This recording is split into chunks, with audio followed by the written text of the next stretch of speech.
Hey, this is Nathan, back with the MLO podcast. I'm here with Amanda Boomen. Did I pronounce that right? Yeah, you got it. Okay, awesome. Publisher of the Home Mag, a direct mail service for homeowners and home improvement contractors. Now, tell me if these stats are right. Currently mailing more than 140 million cards and magazines a year. Does that sound right? Yeah, that sounds spot on. It's a huge number. It sounds almost a little bit unbelievable. Right. I was like, man, I'm a little intimidated by that. Wow. Absolutely. Tell us more about the Home Mag and how you got involved with it.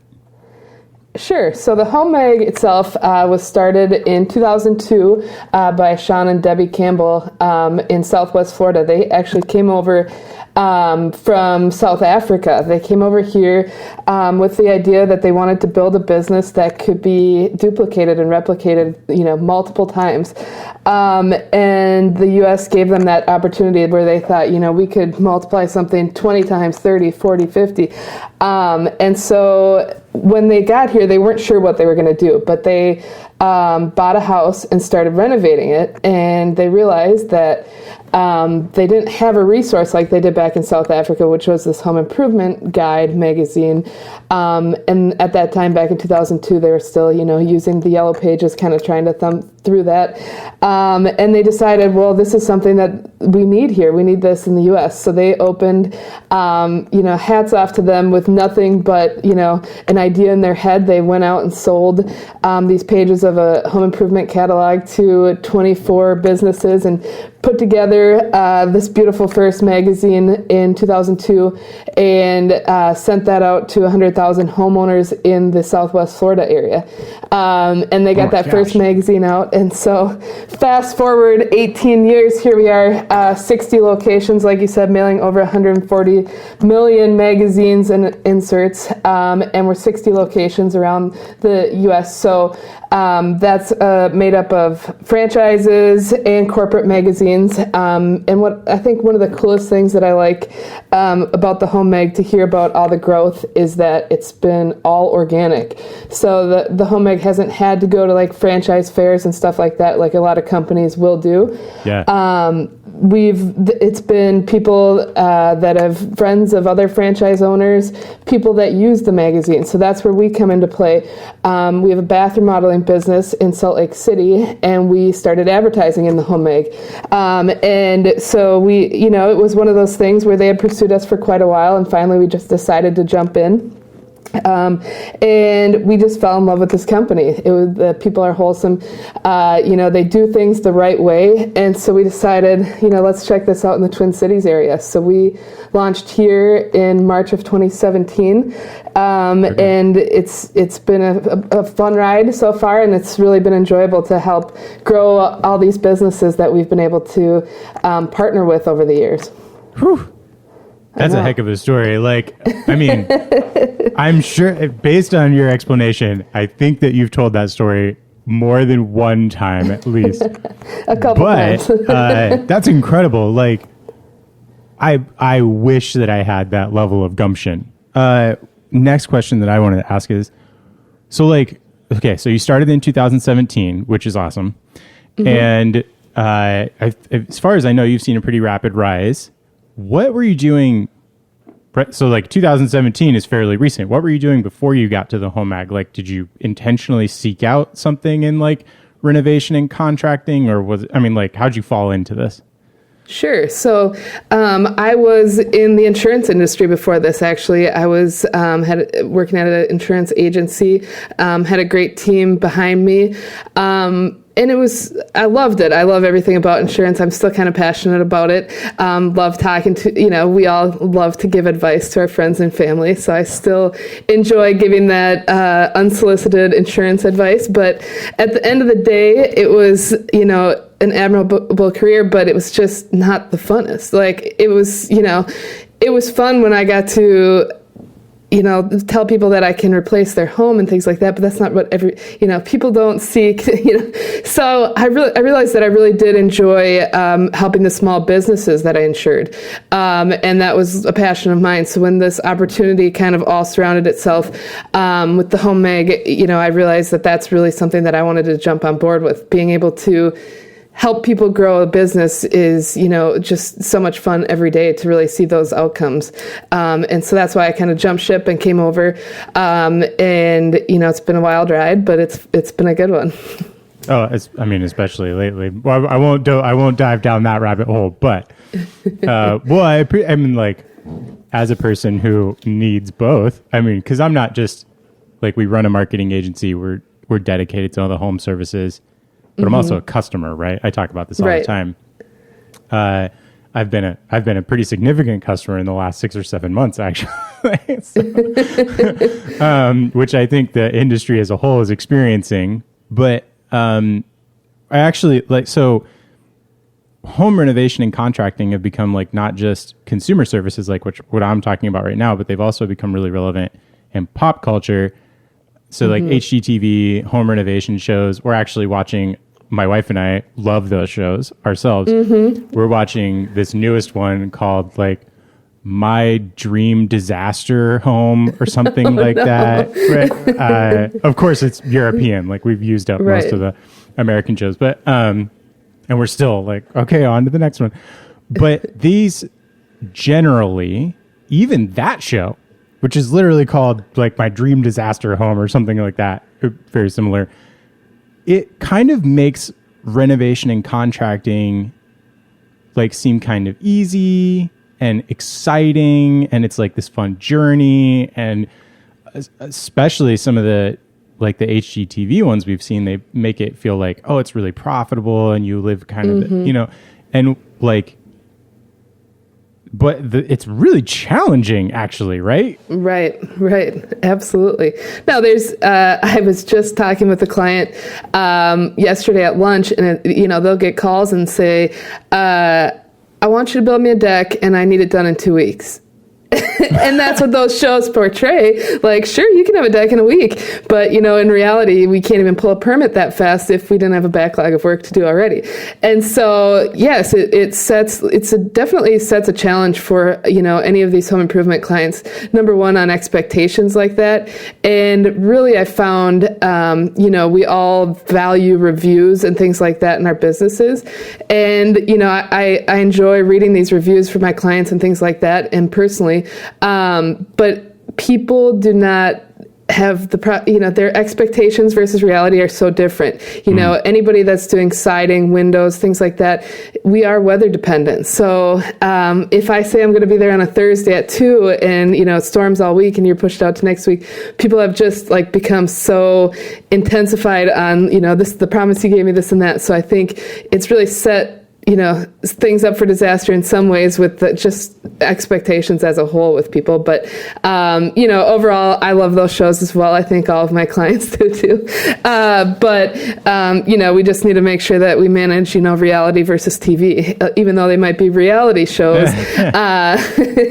What are they actually showing us versus, what is actually going on? So, overall for the industry, I think that it is awesome to be able to show these overall trends and things like that. And customers, overall, they have this expectation of like they know what's in style and things like that, which is good.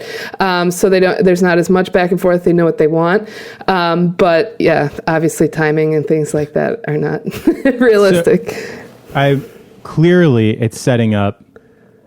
I wanted to ask you what you think the top 3 challenges sort of facing home services, residential service industry, trades right now are. And one of the things that you're clearly laying out is no matter how popular this is getting in pop culture, it's making a thing that's already been harder, which is expectation setting.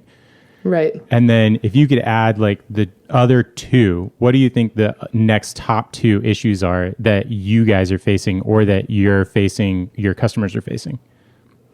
Yeah, I think, obviously the proper expectations, materials are a huge thing right now. Unfortunately, that's kind of a 2020 thing, but that's one of the bigger things. And finding the right kind of jobs. We're all busy. The home improvement sector has gone nuts, and it's really finding the right kind of busy is what we found is a lot of people, there's obviously a lot of subcontext under that with hiring, things like that. But that's, the main things are, setting the proper expectations, and it's all kind of a culmination of the same thing, but the materials, things like that, that's really been a struggle for a lot of people. So that's a big deal. I think it's really interesting that you brought up materials. We talk about hiring all the time, and I actually want to touch on that again, but the material shortage is something, wow, I just haven't heard of that before. Mm-hmm. I just was talking with a client, and I don't know a ton about lumber and things like that, but I guess a standard 2x4 was like $1.66 somewhere in there, is now $6.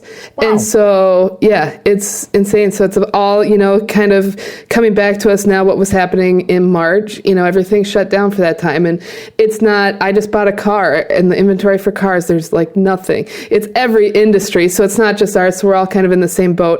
But again, it's just that expectation setting with clients, and when this is going to get done and for how much. And the one thing that I just keep telling all of my clients over and over is we're all in the same boat. That's the beautiful thing. Nobody can get a fence this year anymore. None of your competitors can put it in. You can't put it in, but it's not the time to take your foot off the gas as far as moving your business forward, advertising, things like that. And it's just all about setting those proper expectations. Oh, that makes perfect sense. And you touched on something that I was thinking about while you were explaining it. Was like, well, if I can't do it, no one can. Right. It's not like it's a me exclusive issue. Right. But you also touched on the next thing, which, right, it's like, hey, when we slam into those walls, what do we do to get around them? And you're actually practicing what you preach, because aside from helping residential service companies, service companies advertise through the home mag, you're also a residential service company owner, Minnesota Home Pros, right? Correct. Yeah. And that really provides us with, it's always fun. People say putting yourself in your customer's shoes, things like that. Well, we really get to do that every day. And that's been a huge thing for us to be able to empathize with these people and really know what the industry is, facing and things like that. And that really just, I feel, helps me be a better, person for my clients as well as my customers. And I kind of get to see that whole picture of what's going on. So that's been a huge uptick for us. We've been excited about it, and it's been going really well. No, that's awesome. And it, like, on top of everything else, so you have all of this experience, and then if I am allowed to bring it up, you're also breaking some stereotypes out of the gate, right? Like, you're a woman CEO, and not just a woman CEO, you're like a woman 2-time CEO, and in the home services industry, like, to boot. So I feel like basically at this point, no matter what you say for the rest of, right, like, okay, whatever you have to say is pure gold. Doesn't matter. Like, you have a perspective that we all need to know. Thank you. Yes. And so anyway, whether you feel like that, I don't know, but that's how I feel right now. And so I want to go back and I want to touch on this. You're advertising. You're also, I lost the term. Kind of like you're eating your own or whatever. That's a weird. You're utilizing your own stuff, right? So right. You're practicing what you preach, and you just touched on like this material thing. Also, you touched on you don't want to slow down. Right. So here's what we know: if we want to take on specific jobs, we need the people to do those jobs. And as far as I can tell, hiring prior to all of this additional issue, hiring was already hard. Right. So like how, and that's something we keep seeing brought up. Hiring was hard before.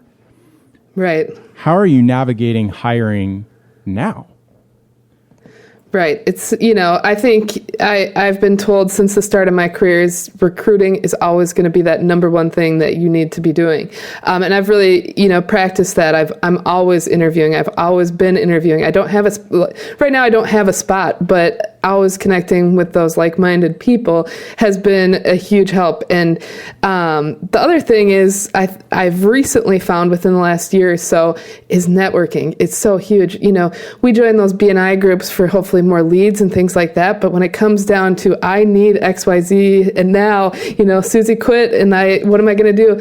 Those resources are huge. And that's what I've really found is finding people through, your BNI, which is a nationwide thing, your NARI, things like that, just really connecting with, similar like-minded people can really help in that sector, because obviously we can all post an ad on LinkedIn or anything, but it's really finding the people that are good and they're usually working and they're not necessarily searching for a job and things like that. So that's what I've found to be huge, is really finding those quality people. And when you find them, you can't be afraid to pay them. Obviously, we've got to keep them happy. And, there was a time where, I try to get somebody for the best price and this and that. And it's really, we've got to pay these people and support them and really keep them happy, because we know that, they're at a premium right now. Oh, yeah. Well, and so just to sort of recap on that, one, you're saying, yeah, you can use all of the posting stuff, whatever, that anyone else might use. But the success that you've really found in hiring is don't just network for the sake of more business, network for the sake of growing your business in general. And that means recruiting too. The networking groups can also get you quality hires. Correct. Yeah. I mean, we all hear that word networking and we're thinking like, sometimes I'll admit like that was me 2 years ago. And it's like, okay, now I've got to go forcefully send these referrals to people and this and that. But I have really, through growing this business, I have really turned, I'm very pro networking groups, things like that, because it's just a breath of fresh air. It's like-minded people. They're all trying to grow their business or, the business that they're involved in, and really have a desire to help each other because they know it's coming back to them. So, and they know, Susie that was looking for a job and things like that, and really being able to connect them, whether it's your suppliers, things like that, any person that you can kind of network with to grow your business and grow your personnel, I think it's been a huge benefit to us. I'm getting a little deeper into this than I normally would, but I'm so curious, partially because of my own personality. So I love doing stuff like this, but I'm really an introvert at heart. And there's a stereotype in the trades and the home services, right? Which is that we're all kind of like gruff, swing a hammer, don't talk to me. Right. And we know that stereotype's not true. But it does take a certain moxie to do this kind of labor. Right. And so I imagine that there are a few more people who are more interested in doing the building and doing the labor than they are showing up to the networking group. Right. And how that I fit into that category. How do you take that on personally? Is it something that you've gotten people to help you with? Do you think people in your company can help you with that? Or do you think you have to be the sole point person no matter what? No, I think, you do have to have, I'm not actually that person either that likes to go and stand up in front of people and talk. But I have several people within my organization, involved in different, the further you can spread, everything, the better you're going to be. And so within the home mag itself here in the Twin Cities area, I think we were in 4 different BNI groups.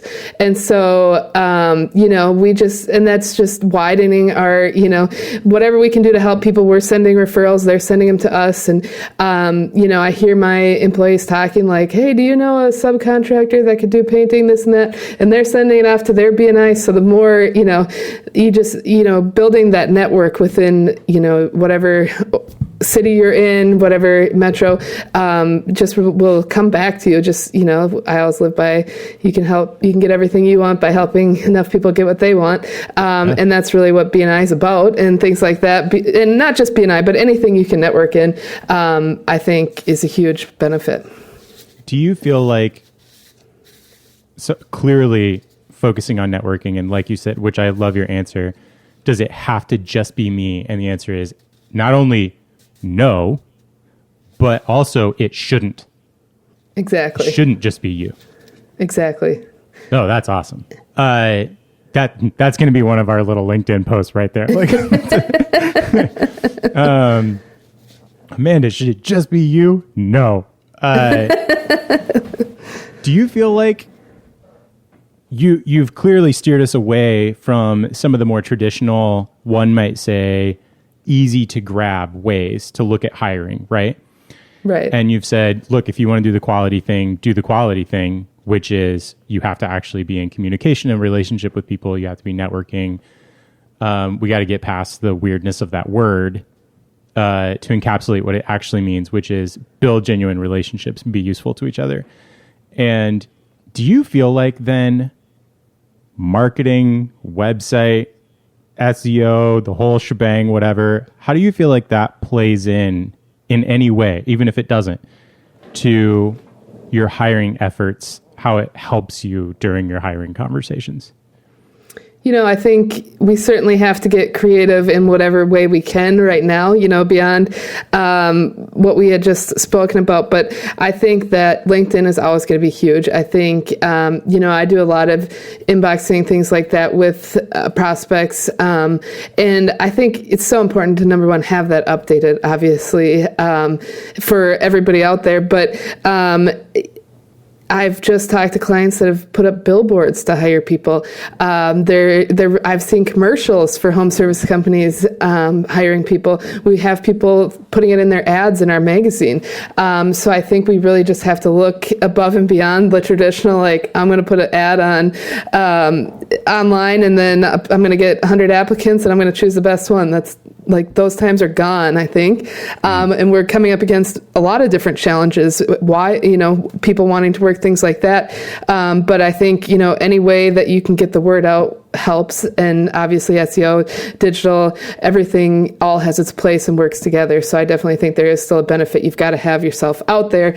But, you know, again, referrals and things like that are my number one. And that's how I've found really quality employees is through, you know, through different revenue streams. They haven't been, you know, the traditional apply online and then hire from there. Right. So, right. Do you feel like people, excuse me, do you feel like people, even when you are connecting with them, are they talking to you about how they went on to the website to take a look around, to learn a little more about the company before they sort of pursue the next conversation? I know that, again, that's my personality, is to gain more information, and I would do it that way. But I'm, you know, like, I represent such a tiny portion of the population. Like, are you seeing that people are going and they're learning more about you? So, like, in online spaces? For sure. No, absolutely. I would. I don't think I've ever had somebody come in to chat about a position that hasn't at least known a little bit about, you know, who we are, what we do, and what we stand for. And obviously, I would expect a candidate to have a little bit of that back knowledge. Right. But yes, so that, you know, having that presence online is huge. Obviously. That's such a funny thing you just said. You're literally saying, if I wanted to hire someone who I right away felt like they were kind of capable, I would have expected them to go online and look at my stuff. Right. Which obviously then puts the onus back on you to say, oops, I better make sure it's there. Exactly. That's funny. I've never thought about it that way, but right. Yeah. I also would have that, like, well, if you're a smart, capable person, you would have done your research. Oh crap, I should make sure that's there for you to research. Exactly. So, to throw back to something you had mentioned earlier, we feel like we have this hilarious mix of things right now. We're seeing an increase in demand for trade and home services. We're seeing this weird issue right now, which we hope is more of a short term, right, in supply of material. Right. But then also you're saying both for pivoting, if I can use that word, I think that's become a dirty word, but if I can use that word, both for adjusting in those industries as owners, and to take on jobs for our people, like, how are you tackling this increased specificity of the jobs you want to do versus the jobs that people are asking for right now? Right. I think it all really comes back to hyper focusing who you're getting your message out in front of, right? So most companies right now, again, like I said, they're all busy. Everybody's busy. If you own a home improvement company, you know that 2020 has been a phenomenal year for pretty much every industry within, that's related to the home. So what we really need to do is be busy in the right way. And typically what that looks like for most customers is those bigger jobs. They know they can get their crew there. It's, taking them all day or whatever it may be. But we know that there's more profit off of those bigger jobs. And that's kind of what we focus on with the home mag. We really hyper target who we're putting your message in front of. So that's the number one thing what we've tried to do in our businesses is just make sure that, we're always going to do jobs that aren't our ideal, but the only thing that we really can control is who we're putting that message in front of. We can't control who calls, but we can, who we're getting in front of. So whether that's SEO, online TV, digital, things like that, it's all just a matter of where we're shooting that out. And so that's the one piece that we can control, obviously. Right. Well, and the message itself, right? Right. Exactly. Right. And whether you're offering, 0% financing for 6 years, some of these crazy offers. No, we've seen it all the way up to 3 years, right? At 0% no payments for 3 years, things like that.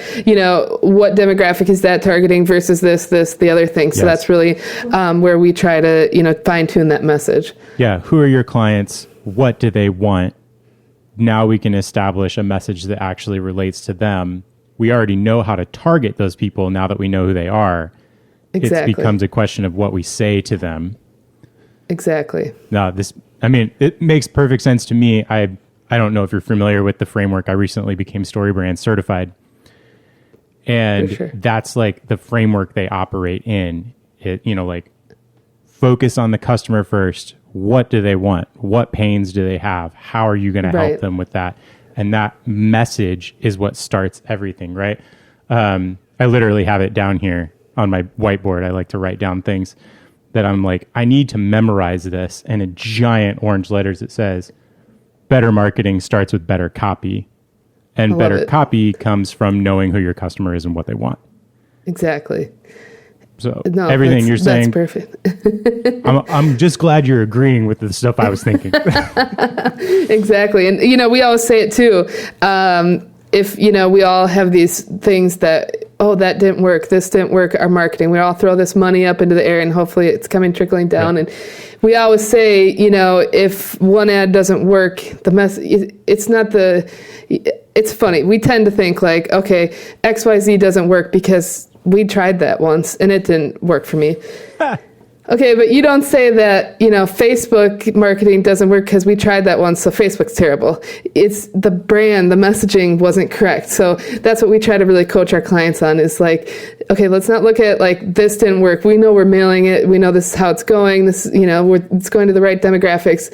The messaging isn't working. Let's change, what we're conveying to the client. And that's the biggest thing is we've really tried to trend people that way. And people are starting to understand that a little bit more as they get more in tune with things. But that is the challenge on the design side sometimes. That I relate marketing constantly back to dating. Which I did successfully, finally. So my wife and I celebrated our 5-year anniversary in July. Congratulations. Thank you. So we've been together for almost 8 years, and I think 8 years. I think 8 years, like a month ago. Oops. But we celebrated our 5-year wedding anniversary. So clearly, I did something. I got it once. Absolutely. But I can tell you, I whiffed that a few times before, right? And changing my messaging, changing my approach. I wanted the woman that is my wife the whole time. My wife, Samantha, is fantastic. She's amazing. And I was hoping for her always. Right. it was me that wasn't getting there. Like, it's not like I had my message dialed in and then I just, oh, you're not the right one. You're not the right one. Like it was my fault. So anyway, and a little luck and a lot of prayer. And then I ended up in a happy marriage, but love it. right. You got to adjust that messaging as you go and recognize it doesn't just fall on the customer not knowing what to ask you. It falls on really what you're saying to them. Because, like we talk about insider language a lot, and we tend to use insider language because that's what we know because it's our day-to-day life. Mm-hmm. But the customer doesn't know any of that vernacular. Right. So anyway, would you say we call ourselves operations in disguise as a marketing company? Mm-hmm. And you're touching on that. Like as a marketing company, you're saying, hey, you have to adjust your message. Hey, you have to adjust where you're talking to people because that plays directly into the type of jobs that you're going to get, the conversations you're going to have. And that plays directly into how much money you're going to make, how good your customer service is. And so have you seen marketing, specifically from what the Home Mag does, be able to really drive those operational improvements? Yeah, I think, everything plays a piece. And that's, what we try to do is we always talk about being in our customer's bomb shelter. So being one of those 3 people that are in really just playing that piece that not these companies that, we work with small to mid-sized companies. So home improvement, they don't have a marketing person. They probably don't even have an operations person, but being able to take that off of their plate. So saying, Bill, this is working really well. I know the Home Mag's going really well. Have you thought about this? I don't profit off that. I don't benefit off that in any way besides helping my client, but really just being that wholesome advisor, because I know at the end of the day, if they're calling me to get a recommendation for somebody to paint their house, things like that, and I'm really a trusted advisor, it works so well. And I'm able to not only, I can tell them, your SEO needs to be there, because I know when I send that magazine out, if somebody, we know how they shop, they're going to Google Home Pros or whatever, and ask, if their competitor's now showing up, their ad's in front of them, but now they're clicking on their competitor and it's gone. So everything works together. So the better we can be as far as advisors and things like that, and really in their bomb shelter and that person they think of when it's time to need advice on anything related to marketing, that's so huge. And that's what we really try to do. And, we promote home shows, things like that, really to have that holistic picture of their marketing. And that's gone so well. And we've been able to see such dramatic growth with so many companies, and it's super exciting. That's everything you're saying is a real challenge to me, just to I'm writing that down to get better at what you're saying, which is really to focus on being the guide. Mm-hmm. You have an expertise and that's why you're there. You can bring improvements in so many other things. It's all connected. But if you don't serve as that guide, if you don't serve as the person who's going to be loyal, mm-hmm. What are you doing? That can be a real challenge to me. I tend to focus again on the technical, and I want to just do my job. Mm-hmm. Part of the job is being the guide, and that's not just true of us as marketers. It's also true of us as when we're doing a job for anyone. Right. Creating that expectation, helping the person understand what is the plan, what's about to happen here. Help me understand. Guide me through this, and it doesn't always have to be perfect, but you have to be there to help me understand again, what just happened. No, I love that. I love that concept of saying we're in the bomb shelter with you. It paints a big broad picture for me. So I think that's awesome. So I have one question on marketing, and then I want to jump into a section we call quickfire questions. So you practice what you preach. I can only imagine that you utilize Home Mag, but for sure. What marketing do you do? Where have you gotten the best results? We've done Facebook's been great for that smaller company with the smaller budget, things like that. I've really found that people are really in tune. I'm sure you've seen this too with the time-lapse videos on things. So that's really engaging for a lot of clients. But we've really found that it's that perfect mix. You've got to have a little bit of everything, and no matter what size your budget is, we always call it either you're looking to dominate the market, you're looking to be competitive, or you're looking to have a presence. And so, even throughout these times when people have been really busy, having a presence across the board has been, you've got to at least keep that presence or be competitive. Maybe you don't have the resources to be dominant right now because you don't have the time to get the jobs completed, things like that, but at least keeping that presence in the market. But as far as our companies are smaller, so having that presence online, digital, things like that has been important. Through some other resources, we've done some TV and things like that have worked well. But what we really see is X does better when you have Y too, and it all is kind of that culmination of really setting that budget and being able to adjust where we need, but it's all working well together. Okay, so it's a puzzle. You need many pieces. One might be working. We talk about this constantly. We're like, well, we run Google paid search. Google paid search feels like it's supposed to be super obvious. Like, oh, well, you run the ad, they click on the ad, and then they call you, and that's how much it costs, and that's how it works. And I'm like, right, but it doesn't work like that. There's 10 more pieces behind that. Like, we need a landing page, and that landing page has to be of a certain quality, and that drives the cost of your ads, and that drives conversion, and that we set expectation with messaging. So I love that you're saying, hey, it's a bigger, you can't just pick a single tactic. Right. If you want to advertise in the home mag and you don't have a good website and doing some SEO, it's really hard for me to be confident that, like I said, if you don't have a website for them to come, people want to see reviews, people want to see all of this. So it all works together. And it's really important to not, to crawl before you run. So make sure that you're setting up those simple, we all know that we start with the smaller budget and work our way up, but it is important to set those first things in place for any company. And that's what I've seen time and time again. Somebody that comes in that's doing, 4 or 5 different things, TV, print, everything, they're going to do better overall in the home mag as well. And so it's just that setting up that perfect mixture. If I had the exact answer, I would be very. Oh yeah, it's definitely just what are you seeing? Not like I assume you're the authority. I just assume you're an authority. I love what you said too, the 3 ways that you look at it, a presence and then competing, and then what was the top one? Dominating. Yeah, dominating. We say maintain, compete, and win. Awesome. And those are so it sounds like we've kind of arrived at similar, which is really helpful for me, right? It's right. Okay, we're on the same track. I'm tracking the right track, what you're saying. I am probably on the right path. Okay, I want to move into this section I call quick fire questions. There's a bunch of questions. I have 15 questions. Okay. We're going to go through them super fast. The point of this is it's not a long explanation. It's mostly like this or that. So I'm going to ask you a question. You're going to give the top off your head response.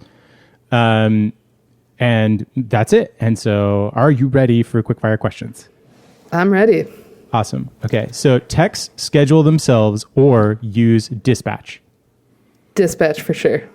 Scheduling software you use or recommend? Fresh Sales. Interesting. I've never heard that one. Yeah, allow voicemails? Yes. Callback time from a voicemail? Same day. How often do you book a job from a voicemail callback? 20%. Okay. That's an interesting... I tell everybody all the time is, yes, allow... ideally that your phone is not ever going to hit a voicemail. That's the number one, but it's hard to get back. If you let those calls go to voicemail, I'm telling you, it's, few and far between that you're actually booking. Makes sense to me. Okay. Response time for a contact form from your website or whatever. Same day. And if you don't respond within... I guess if you get one at the beginning of the day and don't respond until the end of the day, what's your book a job from a long contact form response? Pretty good. It's better than voicemail, I would say. Awesome. Texting customers, yes or no? Yes. Do you collect customer emails? Yes. Do you use the emails you collect? Yes, we use MailChimp. Awesome. And do you recommend your contractor clients, not just you, but also do you recommend that to other people? Yes, for sure. So I know Home Mag is obviously the number one answer, but Facebook or paid search? Paid search. Older or younger customers more loyal over time? Older. Ask every customer for an honest review, yes or no? Yes, definitely. Awesome. Top 3 things you wish every homeowner knew. Ooh, that's hard. I think, I don't even know. Top 3 things. I would say they had the proper expectations up front of timing and things like that, permits, everything. Had that general understanding of, I guess it's all kind of into one, all 3. Had a general understanding of how things work and people and processes and things like that would be my number one thing that I wish people understood. And, the weather thing obviously is a big hurt for us. So just understanding that, a job, if we have a week of rain in June, our August jobs are pushed back too, and really understand that scheduling and timing. Awesome. As a homeowner, I will take more consideration. If you could recommend 3 books for trade or home service leaders, what would they be? I like Hug Your Customer. I don't even know the author offhand, but obviously look that up, Hug Your Customers. I am a big John DeJulius fan, so I have the Customer Service Revolution right here. And that's been huge. I really like that. And I think those are the 2 off the top of my head right now. But yeah, I just got another one, Chet Holmes. Do you know Chet Holmes? Yeah. I just started diving into that as well. I think it's called The Ultimate Sales Machine? Yeah, The Ultimate Sales Machine. So I was just recommended that by another customer, so I think that should be a good one as well. That was my very first sales book. And Chet Holmes clearly shares my personality. I thought it was the greatest thing ever, and I still use it to this day as a baseline.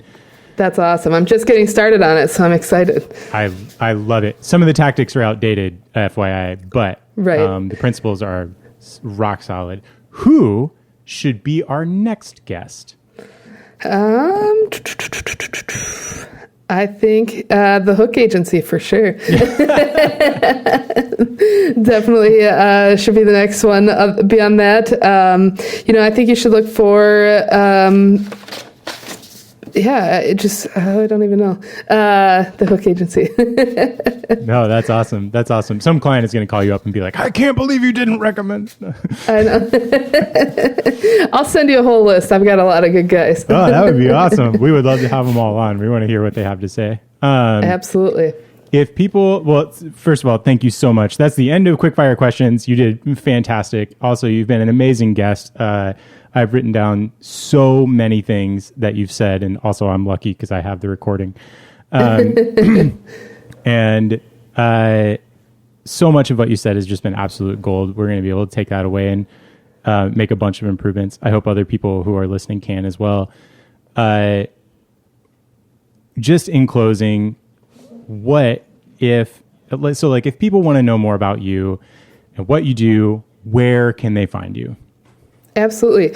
I'd definitely love to connect with like-minded individuals. So anybody looking to grow their business can find me on LinkedIn, Amanda Boomen, and let's connect and kind of chat and things like that. So I'd love to do that. Otherwise, thehomemagminnesota.com, as well as around the country. If the Home Mag sounds like something interesting and you're ready to grow your business, just thehomemag.com. And you can check out, like I said, we're 60 locations nationwide. So most major metropolitan areas, you will have a Home Mag, and hook up with them and really, learn how you can help grow your business.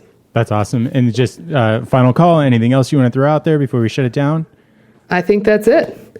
Okay, awesome. Amanda, thank you so much. You've been a fantastic guest. I have enjoyed this interview so much, and I hope everyone listening also gets a ton of value out of it. Thanks. Great talking to you. Thank you, Nathan.